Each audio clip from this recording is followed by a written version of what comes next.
नमस्कार दोस्तों, आज हम पढ़ने वाले हैं सिस्टिक फाइब्रोसिस के बारे में। तो आइए देखते हैं सिस्टिक फाइब्रोसिस क्या होते हैं। सिस्टिक फाइब्रोसिस क्या है? Respiratory system, pancreas, liver, sweat gland और इंटेस्टाइन, इन सबको अफेक्ट करता है। सिस्टिक फाइब्रोसिस क्या है? एक ऑटोसोमल रिसेसिव जेनेटिक डिसऑर्डर है जो क्या करते हैं, caused by mutation of the CFTR यानी कि cystic fibrosis trans membrane conductance regulator, ये इसका फुल फॉर्म है। तो जीन के कारण ये कॉज्ड होते हैं। अब ये जो कॉज्ड हो रहे हैं, ये हमारे बॉडी में जब अगर रिएक्ट कर रहे हैं तो कुछ न कुछ क्या करेंगे, डिसीज कंडीशन को कॉज करते हैं। तो डिसीज कंडीशन में क्या कॉज करेंगे? सबसे पहला अफेक्ट करेंगे किसको? ये लंग्स को, पेनक्रियाज को, जैसा कि हम पहले आपको बता चुके। पेनक्रियाज को, इंटेस्टाइन को, लीवर को एंड स्वेट ग्लैंड को ये अफेक्ट करते हैं। उसके बाद ये क्या करते हैं, जो प्रोड्यूस करते हैं थिक और स्टिकी म्यूकस प्रोड्यूस करते हैं। जो ये थिक और स्टिकी म्यूकस है वो क्या करते हैं, हम ब्लॉक कर देते हैं डक्ट्स को और एयरवे को। जो हमारे जो अलग अलग पार्ट हैं जिनको ये अफेक्ट कर रहे हैं, वहाँ पर जा कर के इनकी डक्ट को ब्लॉक कर देते हैं। तो ये कॉज्ड हो रहे हैं किसके? म्यूटेशन ऑफ CFTR जीन में म्यूटेशन के कारण ये कॉज हो रहे हैं, जो क्या करते हैं, हमारे लंग्स, पेनक्रियाज, इंटेस्टाइन, इन सबको अफेक्ट करते हैं।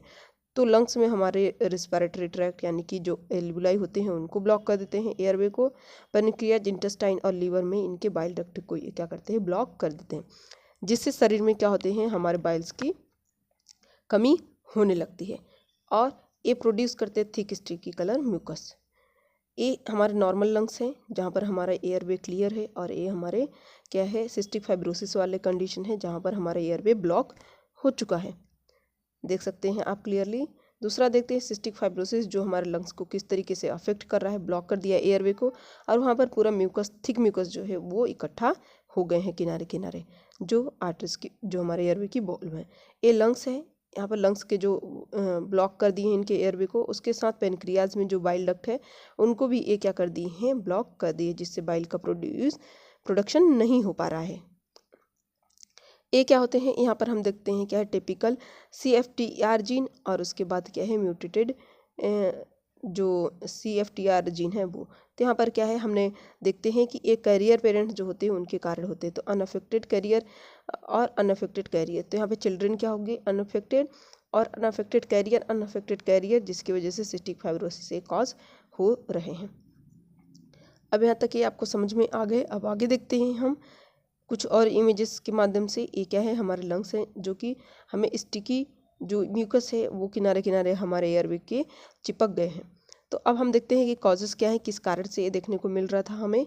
तो म्यूटेशन इन द CFTR, हमारे जो CFTR जीन है उनके म्यूटेशन से देखने को मिल रहा है, जिसमें से हमारा क्रोमोसोम 7 जो है वो अफेक्ट हो रहा है। दूसरा आता है ऑटोसोमल रिसेसिव इनहेरिटेंस। तो इसमें ऑटोसोमल रिसेसिव इनहेरिटेंस जो है, इसमें क्या होते हैं कि जो हमारे चिल्ड्रन को ये बीमारी कैसे कॉज होगी, जब दोनों पेरेंट्स क्या हों, कैरियर हों, तब बेबी को ये डिसीज कॉज होती है, अदरवाइज ये नहीं होंगी। तो ये रहे क्या हमारे कॉजेस। अब उसके साथ आते हैं क्या हमारे इनके,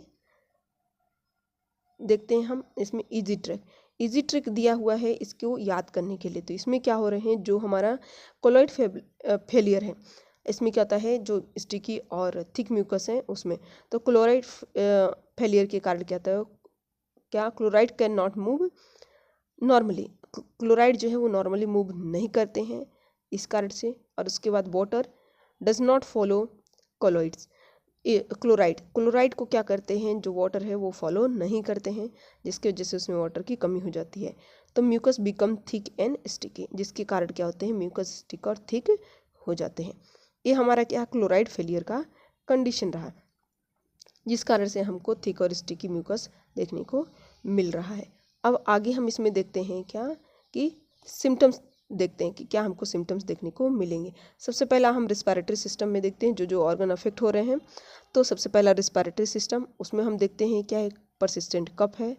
थिक स्पूटम देखने को मिलेगा, जैसा हमने डेफिनेशन और कारण में पढ़ लिए हैं। शॉर्टनेस ऑफ ब्रीथ देखने को मिलेगी। रिकरेंट निमोनिया, बार बार निमोनिया हो रहे होंगे। Bronchiectasis, permanent widening of bronchioles. Next है क्लबिंग ऑफ फिंगर, हमें फिंगर्स में क्लबिंग देखने को मिलेगी। ये रहा क्या, रेस्पिरेटरी सिस्टम का। अब हम देखते हैं गैस्ट्रोइंटेस्टाइनल सिस्टम में। गैस्ट्रोइंटेस्टाइनल सिस्टम में हमें क्या सिम्टम्स देखने को मिल सकते हैं। तो पहला, पुअर वेट गेन हमको देखने को मिलेगा। माल न्यूट्रिशन देखने को मिल सकते हैं। और माल अब्जॉर्प्शन, हमारा प्रॉपर तरीके से अब्जॉर्प्शन नहीं होगा। और यहाँ पर आता है क्या, स्टोटोरिया। स्टोटोरिया का मतलब होता है क्या, फैटी स्टूल देखने को मिलेगा यहाँ पर। उसके बाद देखने को मिलता है क्या, अब्डोमिनल डिस्टेंशन। अब्डोमिनल डिस्टेंशन यहाँ पर देखने को मिलेगी। गैस फ्लैटस प्रॉपरली पास नहीं होंगे। नेक्स्ट आएगा कॉन्स्टिपेशन देखने को मिलेगा। कॉन्स्टिपेशन जिससे कि मोशन क्लियर नहीं हो सकते। नेक्स्ट आता है क्या, स्वेट ग्लैंड। स्वेट ग्लैंड में हमें क्या देखने को मिल सकता है, जहाँ पर अफेक्ट हो रहा है सॉल्टी टेस्टिंग स्किन। तो यहाँ पर क्या होगा, जो सॉल्टी टेस्ट वहाँ से टेस्ट में रिलीज होंगे वो क्या होगा, सॉल्टी आएगा। Excessive salt loss in sweat में, सॉल्ट यानी कि बॉडी से सोडियम स्वेट के माध्यम से ज़्यादा एक्सेसिव रिलीज हो जाएगा। नेक्स्ट आता है क्या, रिप्रोडक्टिव सिस्टम। रिप्रोडक्टिव सिस्टम में हम क्या देखते हैं कि हमें मेल इनफर्टिलिटी के चांसेस देखने को मिलेगी, जो कि कॉमन हो जाएगा यहाँ पर। और उसके बाद हमें देखने को मिलता है reduce fertility in female. Female में फर्टिलिटी क्या हो जाती है, रिड्यूस हो जाती है। इस तरीके से हमें रिप्रोडक्टिव सिस्टम में भी ये प्रॉब्लम्स देखने को मिल रहे हैं। अब उसके साथ आते हैं डायग्नोसिस। डायग्नोसिस क्या करेंगे इसके लिए हम, जिससे हम अर्ली डायग्नोसिस और जल्दी से ट्रीटमेंट स्टार्ट कर सकें। स्वेट क्लोराइड का हम टेस्ट करेंगे, जिससे हम क्लोराइड का लेवल जान सकते हैं कि क्लोराइड कितना होता है। तो नॉर्मल क्लोराइड यहाँ पर होता है क्या, मोर देन 60 mmol पर लीटर होता है। अगर इससे ज़्यादा हुआ तो वो पॉजिटिव होता है, इक्वल टू पॉजिटिव। दूसरा आते हैं, हम टेस्ट करते हैं यहाँ पर क्या है, जेनेटिक टेस्टिंग। जेनेटिक टेस्टिंग करेंगे ताकि हम GFTR है उसको रूल आउट कर सकें, GFTR म्यूटेशन को। नेक्स्ट आता है क्या, न्यूबॉर्न स्क्रीनिंग टेस्ट। न्यूबॉर्न जो है वो सिस्टिक फाइब्रोसिस से सफ़र ना करे, उसके लिए हम न्यूबॉर्न स्क्रीनिंग कराएंगे। जब बेबी पैदा होगा, अगर पेरेंट्स में इस तरीके के हैं तो हमें कराना है, चेस्ट एक्सरे कराना है, पल्मोनरी फंक्शन टेस्ट कराने हैं, फिर उसके बाद स्पुटम कल्चर, थिक और स्टिकी म्यूकस होने के कारण स्पुटम कल्चर कराएंगे हम। नेक्स्ट आता है ट्रीटमेंट। ट्रीटमेंट क्या करेंगे, हम ट्रीटमेंट भी लेंगे। तो इसमें सबसे पहला हम एयरवे क्लियरेंस के लिए लेते हैं कि अगर एयरवे क्लियर नहीं है तो उसके लिए हम क्या कर सकते हैं। सबसे पहला चेस्ट फिजियोथेरेपी करेंगे, ताकि हम चेस्ट फिजियोथेरेपी से जो स्टिक और थिक म्यूकस है उसको बाहर निकाला जा सके। पोस्चुरल ड्रेनेज भी हम उस म्यूकस को बाहर निकालने और एयरवे को क्लियर करने के लिए कर रहे हैं। और नेक्स्ट परकसन। नेक्स्ट आते हैं मेडिकेशन। मेडिकेशन में क्या देंगे हम, सबसे पहला ब्रोंकोडाइलेटर देंगे, ताकि जो ब्रोंक्यूल्स हैं हमारे ब्लॉक हैं वो डायलेट हो सके। म्यूकोलाइटिक्स देंगे ताकि हम म्यूकस को बाहर निकाल सकें। एग्जाम्पल हम डॉर्नेस अल्फा हम लेंगे। Next hypertonic saline nebulisation. Hypertonic saline nebulise कराएंगे ताकि छोटे छोटे टुकड़ों में टूट करके म्यूकस बाहर आ सके। नेक्स्ट है एंटीबायोटिक्स, अगर इन्फेक्शन है तो एंटीबायोटिक्स लेंगे। और CFTR मॉड्यूलेटर हम चेक करेंगे। नेक्स्ट आता है क्या, न्यूट्रिशन। न्यूट्रिशन में क्या लेंगे हम, इसमें न्यूट्रिशन में आता है हाई प्रोटीन और हाई कैलोरी डाइट लेंगे, ताकि पेशेंट का बॉडी वेट क्या कर सके, हम मेंटेन कर सके।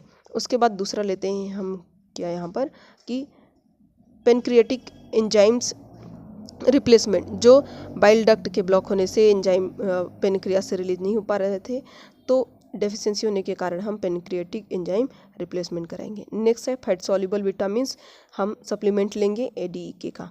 नेक्स्ट एडिक्वेट फ्लूइड इनटेक करेंगे ताकि हाइड्रेशन मेंटेन रहे। नर्सिंग मैनेजमेंट में हम सबसे पहला क्या करते हैं कि रिस्पायरेटरी स्टेटस मेंटेन करेंगे। रिस्पायरेटरी सिस्टम का डिसीज़ है तो उसके बाद हम क्या करते हैं, कफिंग और ब्रीथिंग टेक्निक के बारे में पेशेंट को इंकरेज करेंगे।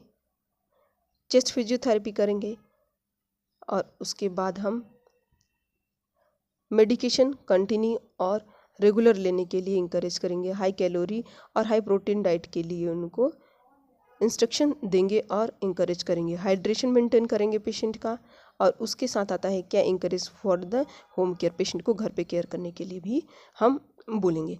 उसके बाद देखते हैं हम क्या कॉम्प्लिकेशन देखते हैं, कुछ ऐसे कॉमन कॉम्प्लिकेशन ब्रोंकिएक्टेसिस है, दूसरा रेस्पिरेटरी फेलियर देखने को मिलता है। नेक्स्ट आते हैं क्या न्यूमोथोरैक्स हमको देखने को मिल सकता है, और उसके बाद क्या है हेमोप्टाइसिस यानी कि स्पुटम में ब्लड देखने को मिल सकता है। डीएम है डायबिटीज मेलाइटस, लिवर सिरोसिस की कंडीशन हमको देखने को, लिवर डिसीज में लिवर सिरोसिस ये सब कंडीशन देखने को मिल सकती है, और माल न्यूट्रिशन देखने को मिल सकता है, और इनफर्टिलिटी। इस तरीके से टॉपिक कंप्लीट होता है। अगर वीडियो पसंद आए तो इसे लाइक शेयर कमेंट और सब्सक्राइब जरूर करिए। तब तक के लिए थैंक यू सो मच।